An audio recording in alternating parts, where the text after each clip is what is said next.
Hey all, welcome to Training with Kayce. I'm your host, Kayce Cover, and I wanted to talk about I want to start talking about general training.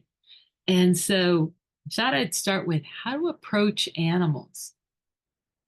To an extent, we'll just explore it a little bit because first you have the way you actually just come toward the animal.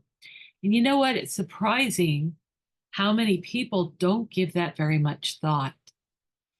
One of the things that irks my horse the most is people will come up and they'll want to pat her on the face.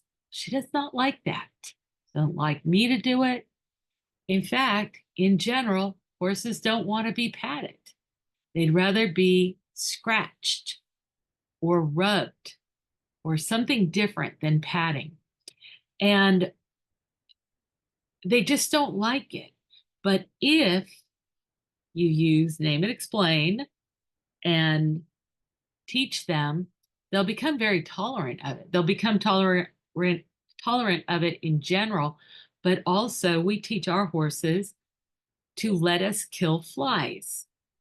And there'll be these huge flies and they'll leave huge welts if they bite the horses. But we will just tell them, fly on your whatever, and boom, we'll get them. And then I usually show the spoils of war. It's like, look, this is what we took in. So the animals are willing to tolerate it, and especially if it's to the mutual benefit, but they don't like it. And different animals have different sensitivities. So, for example, if you work with orangutans, they don't seem to mind people looking at them directly in the face or in the eyes. That's not the same case with gorillas.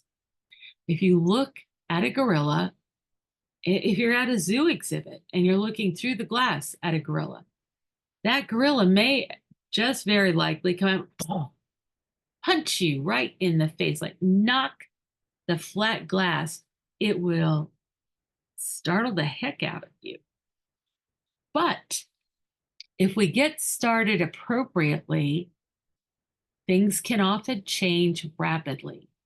So there's kind of sometimes one set of rules for strangers and another set of rules for people that have shown that, they've got some sense, that they have some respect for the animals that they're dealing with. So let's take a quick look at the really basic stuff. I'm doing a time check here. Let's see. There we go. Okay, I got a clock I can actually see. Okay, so I want to talk about 5 things, and then we might go into a few other details on working with animals and approaching them, your initial contact.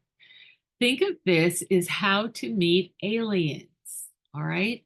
I keep hearing that aliens are coming and we're going to have to deal with them.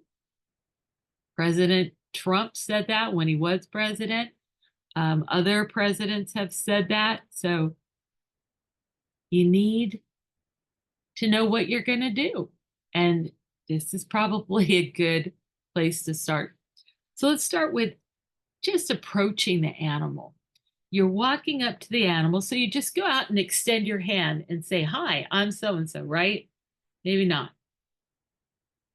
In general, I will approach an animal obliquely. So for example, if I'm approaching them head on, and here's the animal, and I'm going toward them, I'm going to angle in about like so.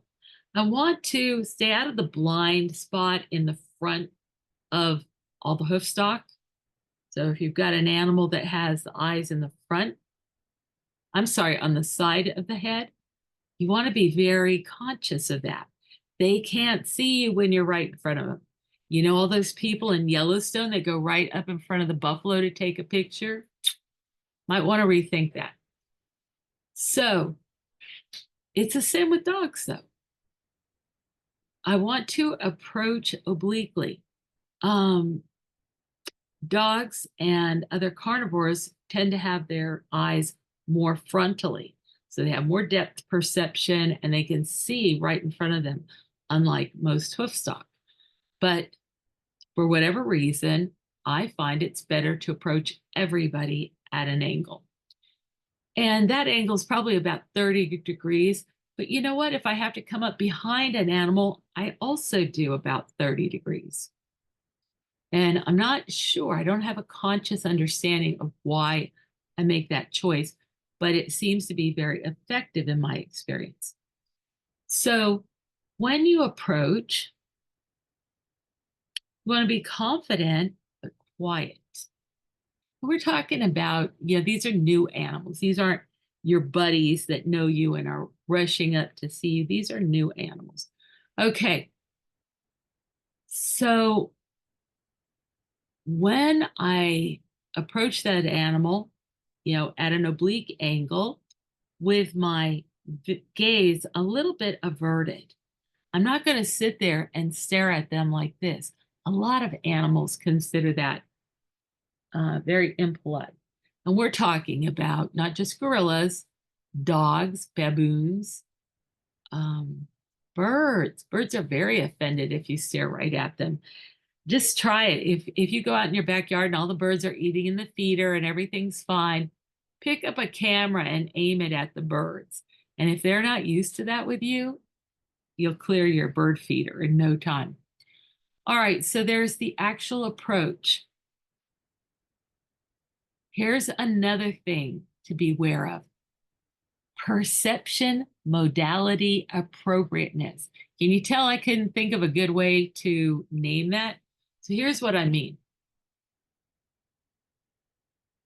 We tend to notice things by the perception that we prefer to use. So I'm a very audible person. I like to listen to things on tape. My mother, my sister are very visual, and they like to see it. They don't want to hear it on a tape. They feel like that's a waste of their time. I like it both ways. It works for me either way. But I am a great consumer of books on tapes, but it just won't work with my mother and my sister. So animals are similar. There were some scientists, I think it was M.E. Bitterman's group, and this would be, well, let's put it this way. I was reading the papers in the early 90s. So sometime between the 60s and the 90s, and I don't think they're on the internet, but they're worth checking out. So M.E. Bitterman and his crew or her crew looked at training lots of different animals. I believe they did goldfish, honeybees, you know, all different things. And I think they also did frogs. But anyway, some researcher did frogs. And here they could train honeybees, they could train goldfish, they could train earthworms. They couldn't train frogs. They would get targets in there, and the frogs looked like they were staring right at whatever was being presented, but there was zero response until somebody thought to look at things from the frog's perception vantage. So, what it turned out to be, they concluded, was that they're thinking this frog's sitting in the water staring straight ahead, and they're thinking it's watching the environment. But in reality, the frog appeared to be tuned into pressure on his lateral lines. So he's sitting somewhat submerged in the water, and he is listening intently to movement in that water, changes of temperature or pressure on his skin. And when they started giving him information through that mode, all of a sudden, the frog was trainable. You got to think about it. Is this animal focused on hearing? It becomes obvious that you need to do this if you're dealing with a deaf or blind or a deaf and blind being. But other animals can be really surprising. So I'll give you one I found very surprising. How does a snake perceive? And some of them perceive heat and they perceive vibration. I'm not absolutely sure. I don't know if they hear sound in the registers that we would speak in. But here's one I know for sure. Snakes are very sensitive to energy. Now, how can I know that for sure? You'd be surprised. I worked with an amazing dog named Mishka, and she was learning how to safely detect and respond to various animals that are native to Florida or in Florida that could be dangerous. And so we covered snakes. And we went down to a pet store and we showed her snakes and we got snake sign. And I got a little rubber snake from Walmart and I, you know, paired that with some of the other snake sign, snake evidence, whatever you want to call it. And she, pretty quickly learned that this was snake verbally. But I wanted to give her a more understanding about snakes and what they were like and so on. So there was this great reptile wholesaler, and Mishka's owner arranged for us to go down and work with him for the day to teach Mishka about all these snakes. A big warehouse full of all these different reptiles and so on that they were caring for. And so we took Mishka in and introduced her to other snakes. And now it's time to go in with the rattlesnakes. I wanted her to hear the instant that the rattle started. I wanted her to tune in to that because dogs have great hearing in general, right? And so that would be a great sign for her to know that that specific sound comes from this snake. Well, to make sure she keyed on it, I thought it would be better to get it at the instant it started rather than to walk into an area where snakes were rattling. So after discussing this with the proprietor, he suggested that I go in with my camera because the snakes were going to rattle when I came in the door because they didn't know me. And I'm like, okay, all right. So I take my camera and sure enough, they did rattle continuously and for more than several minutes. And finally I thought, this is crazy. I'm going to try meditating. So I turned my camera off and I just got really meditational, right? And within a minute or so, the snakes stopped rattling. The entire room of rattlesnakes stopped rattling. And I thought, oh, now I can turn the camera on. I didn't say it. I didn't move. I just thought, now I can turn the camera on. And they didn't stop, and they didn't stop. So this time I set the intention to when the snake stopped rattling, I would just move my thumb to turn the camera on. So the camera's ready to go, but to start the recording button. Once again, I had to meditate. Meditated for a few minutes. Snake stopped rattling. I went to push the button. Snake started rattling. Still couldn't bring the dog in.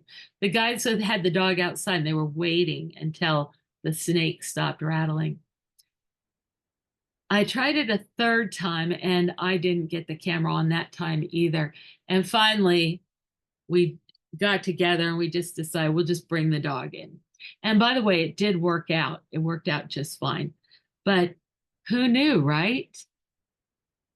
So soon after that, I saw a question from someone. And by the way, this even happened to my brother-in-law. All right, the same problem. Anyway, a guy was camping somewhere in Australia, and a snake came into his sleeping bag. And he wanted to know what he should do. Should he try to leave or should he just stay there? My answer, just stay there. You are not getting out without the snake noticing that you're moving. The snake wants to stay warm. Snakes have other roommates like gopher tortoises and other snakes. Just love the one you're with. Settle down, relax, and wait for the snake to decide it's time to leave in the morning. Now, I'm not saying I would go to sleep. I would be very intentional and very still, but I would not try to get out of my sleeping bag. So that's one important thing to think about. What is the modality? And what is the animal's sensitivity? So I already mentioned that many animals are very sensitive to visual connection, especially if you're intense about it. Now, birds don't like you to look at them, but if you really want to freak them out, just hold up your binoculars or your camera, your video camera.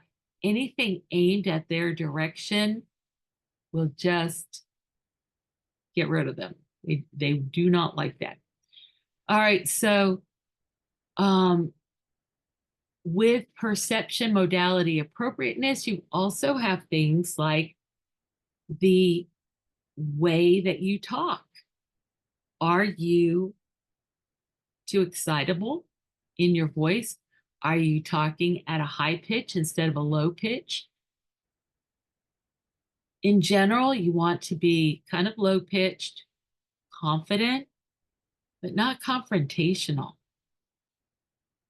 And you don't want to scream, right? You want to keep things, if anything, on the low side. And I have seen the effect of high-pitched voices on wolves, for example.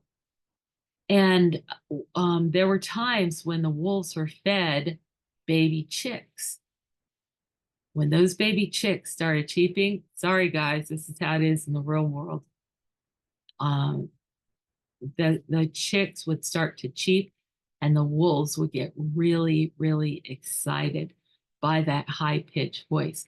So one of the things I teach kids is when you're around dogs, talk low, don't screech.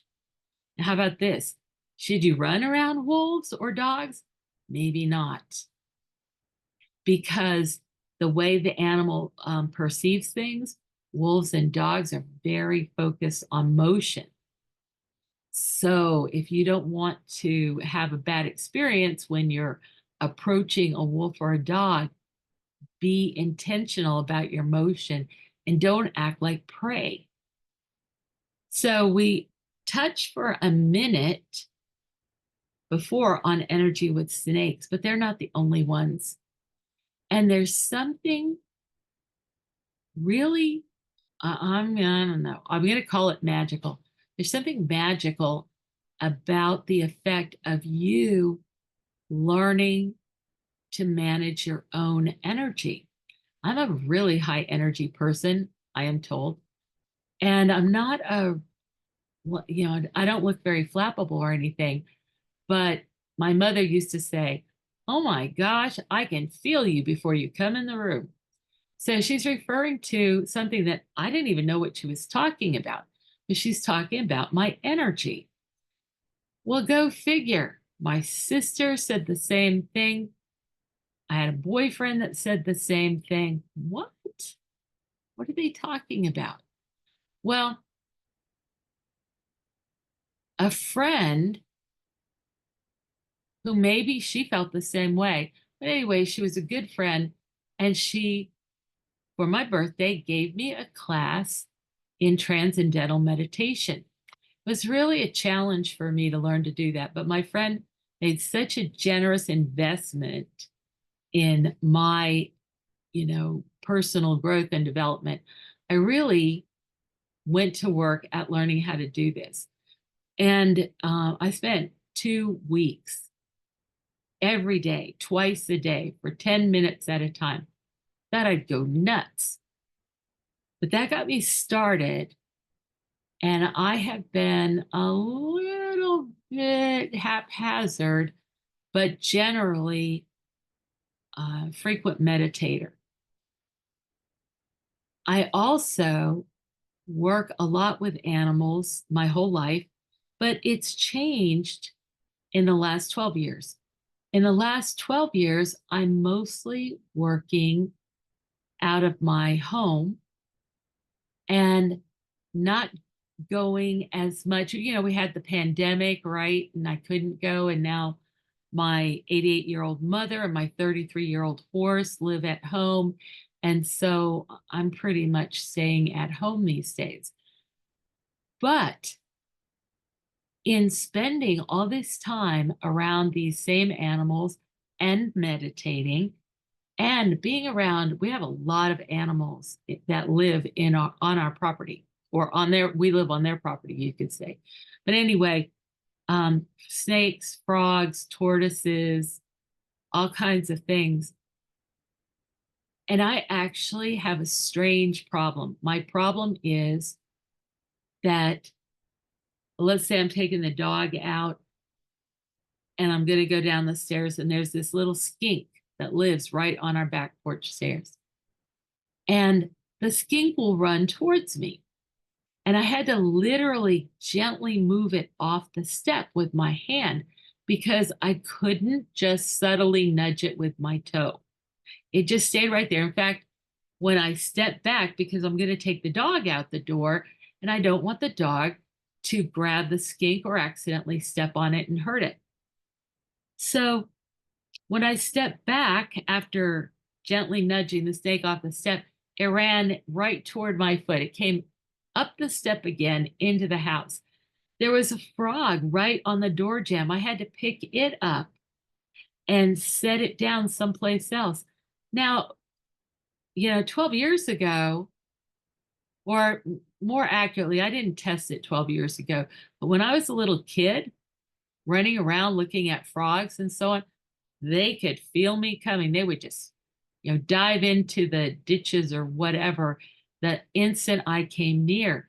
And now I can pick them up and move them around. What's going on? We've got snakes here that will come to Dave wanting water. We love the black snakes and the rat snakes that live here. And so we encourage them. We make places for them to live. And we try to make sure there's places where they can get to water. And they get that. You're not going to believe this. Well, maybe you will. My sister didn't believe it. But some young lady was helping me, and she startled a snake. And I got excited about it. It was a very beautiful snake. It was kind of chocolate brown with a bright, like really bright, fiery orange belly. And I grabbed my camera and I said, wow, I hope that I can get a picture of the snake. Now the snake took off. I was going to say running, but you know how it goes. And so I cut around, and sure enough, I'm there setting up my camera as the snake comes out of the vegetation.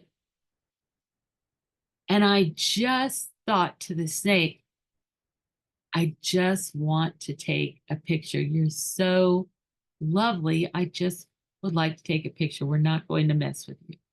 And you're not going to believe this, but the snake not only stopped, but she drew her head up so that I could see her. And so I turned the camera on, and got the picture. Gosh, guys, I don't label my pictures. I don't have a system for labeling my pictures. If you have a great system and are willing to share it, please put it in the comments because it's very frustrating to me how to find things once we take all this video. Anyway, got great pictures of this snake. So I believe that my energy has developed as I've gotten older, and I have a different effect on animals.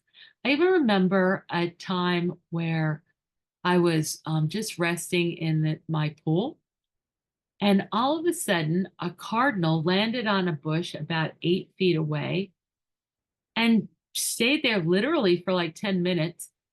And a young raccoon was playing in the tree right above my head. And he just played and played and played. And I remember being very surprised at the time. But there's lots of examples of things like that. So your energy,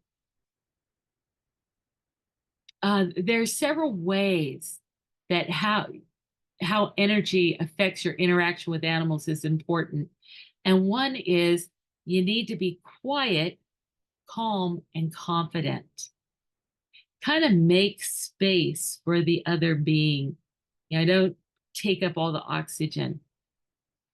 I do that sometimes when I talk. I don't mean to. When I'm talking with people, if I get excited about what they're saying, yeah, I'm trying to work on that.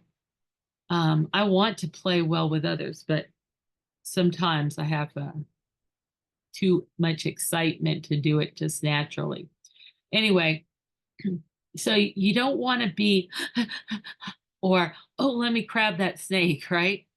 You just want to be calm and open and predictable. But there's another aspect.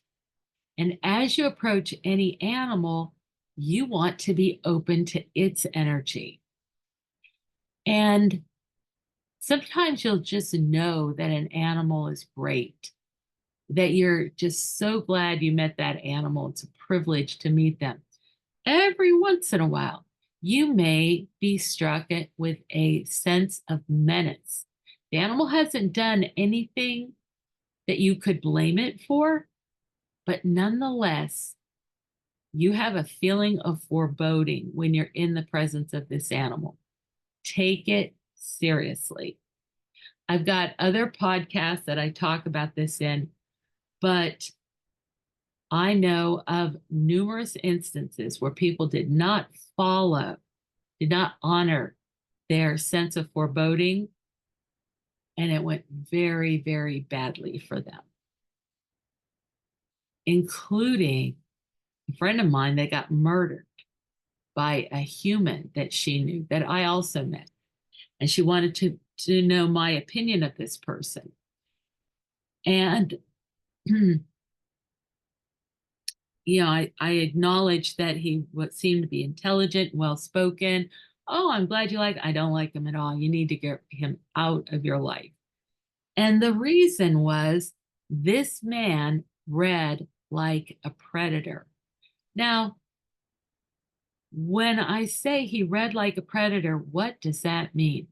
Well, when you're around other beings for, a lot of time, you just know when they are looking up, when they're, starting to come to attention. Obviously, you're going to know when they're barking, right? I find without even thinking about it, I know when somebody comes into the room with me. And once in a blue moon, for example, when I met this person that ended up being a murderer, I knew that this person was a predator. I got the exact same signal back from him as I had seen, for example, in Jude the jaguar at the National Zoo when he was intent on trying to get a little duckling. And It's funny because I've talked to some other trainers about this, and that some of them have just gone, yeah, I know exactly what you mean. There's a wall. You're not going to get any other kind of information from them. And that's exactly what it felt like. Very guarded, very one way. You could try to extend, comfort, appreciation, openness, and it was not being returned. So pay attention to your own energy, pay attention to the animal's energy. Body language. I like to be comfortable, confident, and not overbearing. I don't want to look uncertain. I don't want to stumble. I want to be sure-footed. I want to be responsive to small changes they make. And that could be like the animal shows a little bit of wariness about me, I'm going to fade back. I don't want them to have to feel, alarmed, like they have to worry about something. So I'm just going to fade back when I see them showing that I'm a little close for them. There's many other aspects of body language. It's, how you hold your arms, your posture. But let me tell you, a big one is not being ready to move. If you let your head hang forward like so, gosh, dogs in particular really pick up on that. I have helped people to really correct their dogs. And when I say correct, I don't mean a punishment, but I mean walking dogs and the dogs are surging ahead. And, I reminded the dog about loose lead walking and so on, but it normally wasn't a problem. But this person had his head hanging forward. Well, the dog is a very athletic animal in general, and they know that you're not centered. You're not ready to move, make any definitive action. You're not athletic. They get it. This person, I suggested that they just change their posture. The problem just totally went away. So, how you move. Here's another one. Don't sit down. Don't sit down when you're working with animals. Stay upright. Walking is better than crouching, but crouching is much better than sitting. And you need to stay over your center of gravity and stay alert. You may need to just move to the side. If you feel that way, do it. There's also things with body language from the animals. For example, many animals will do the sidelong glance. And sea lions, for example, will do that if they're going to bite. So it's almost as if they're going, I think I want to bite you, but I don't know if I'll get away with it. I think I can do it. So when you see that, the eyes shooting from side to side, you need to move into action.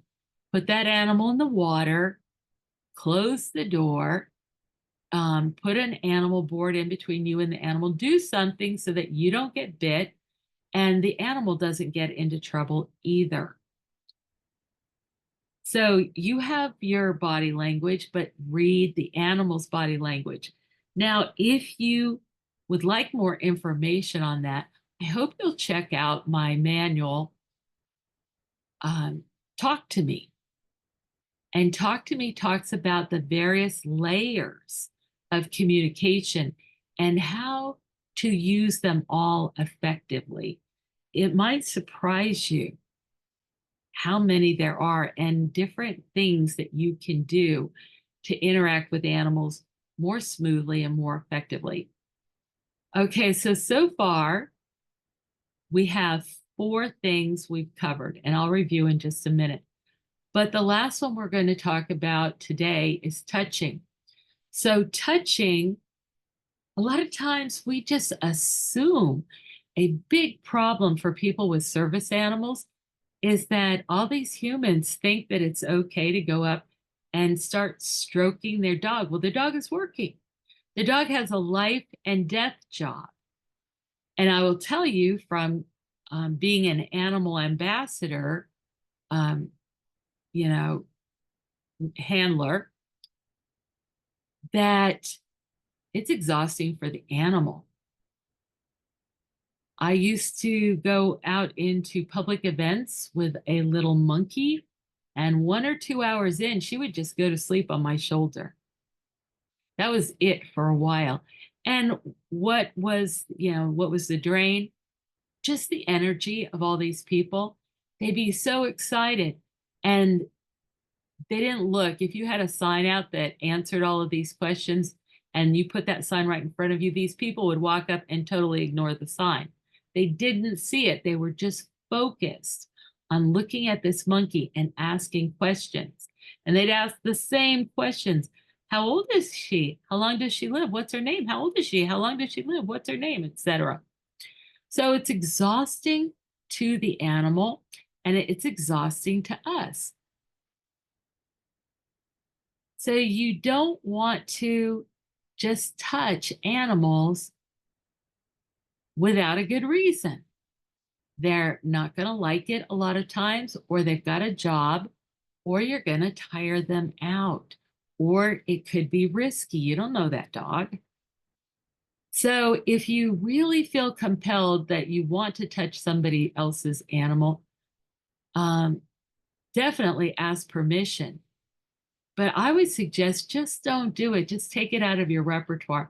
I mean, come on, how would you feel if you're walking with your child down the street and all these people came up and started stroking your kid's head without asking your permission, without, treating your kid like they're not a person? Well, don't let them treat, or don't be the person that treats an animal like they're not a person. Everybody is in charge of themselves. So I like to honor that with animals. So you do need to touch the animal. So how do you do that when it is appropriate? And what I like to do is just open my hands. Don't move toward the animal. I just open my hands and I invite the animal in. Could I touch your ears? Could I stroke your head? And I don't generally do the top of the head or the front of it. Just stay away from the eyes.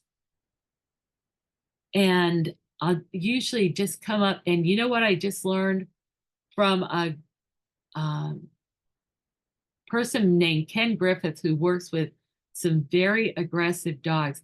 And he suggests that you offer a scratch right under the jaw, that this is something that the dog will resonate with from his youth. And it does seem to be pretty effective. So check that out and let me know what you find. Anyway, may I touch you? Scritty, scritty, scritch. Thank you. And then before I do any other thing, I will tell the animal exactly what I want to do. And I'll ask his permission. Can I touch your head? And then I give to the count of 3 so the animal can process the words that I just said. Can I touch your head? Tell me when you're ready. Okay, so that's a way to count to 3. How will the animal tell you? They tend to move their head a little bit to the right, look down just a little bit, and get a soft focus in their eyes. They get very still. And that's them saying, yeah, that's fine. So then I will use an intermediate bridge to tell the animal, this is exactly what I was asking you if I could do. Good, good, good, good, good, good, good, good, good. That's your head. That's your cheek. That's your jaw. All right. I'm touching your jaw. So I'll tell the animal what I want, and then I'll confirm it verbally. And don't forget the count, because when you say something, if you start moving in to do it right away and the animal hasn't had a chance to process your request, they are more likely to snap. And we'll tell you more about that on another podcast. So let's just summarize what we talked about. I tried to make a mnemonic for it, and I didn't make a good one. I made APE BT. Good luck. APE. So A for approaching animals, P for perception modality appropriateness. Yeah, I know. Let's work on that. E for energy, B for body language, and T for touching. So just to review, when you approach animals, I like to approach at about a 30-degree angle with my gaze slightly averted and with quiet, calm energy that's not invasive. And remember, I'm going to be reading that out. Well, that comes in the next one. Okay. Then perception modality appropriateness. Be aware, is this a really visual animal like a bird? Or is this an animal that goes by scent? First and foremost, scent and hearing. Dogs, they go by everything, I think. Scent, hearing, but they're also very visually oriented. And I definitely know that they pick up not only on, oh, it's a human, they also are able to pick up on various neurochemicals, like, are you upset? Are you guilty feeling, etc. So get that energy straight. Then B for body language, be confident, but keep to your own space and watch the animal's body language. When we talk about body language, we're going to also talk about tone of voice there. Another one is the way you move. Don't move in jerky, unpredictable ways. That's unsettling. Move smoothly, slowly, keep your hands to yourself, don't stare, body language. And then touching, I just open my hands and invite the animal in. And by the way, I don't want to be approached by an animal until I invite them in. So I require that, and I also respect it for the animal. All right, thank you as always. I appreciate so much you're just coming here to listen and spend time, but also the likes, the shares, the comments. I'll tell you, I am so appreciative of comments. It makes me feel like I'm actually reaching out and, having a community, getting to actually talk to someone. So have mercy. Share your ideas. And remember, if you have a way to organize your photo files, let me know what works for you. All right. Thank you very much. And we'll see you next time. Take care.